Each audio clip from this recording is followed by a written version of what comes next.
उधर बीजेपी के कौमी सदर जेपी नड्डा 2 रोजा दौरे पर कोलकाता पहुंचे हैं। कोलकाता में बीजेपी ऑफिस का इफ्तिताह किया और कहा कि बंगाल में खवातीन के खिलाफ जराइम, इंसानी हुकूक की पामाली और इस्मतरेजी की शरह में बेहद इजाफा हुआ है।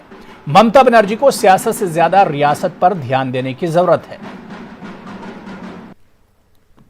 क्राइम में सबसे आगे बंगाल, ह्यूमन ट्रैफिकिंग में सबसे आगे बंगाल, और बंगाल में भी टी स्टेट गार्डन में ट्राइबल्स, सबसे ज्यादा ह्यूमन ट्रैफिकिंग यहां हो रही है, सबसे ज्यादा वायलेंस यहां हो रही है, सबसे ज्यादा रेप केसेस यहां हो रहे हैं। और अब तो क्राइम ब्यूरो को रिपोर्ट करना भी ममता जी ने बंद कर दिया है।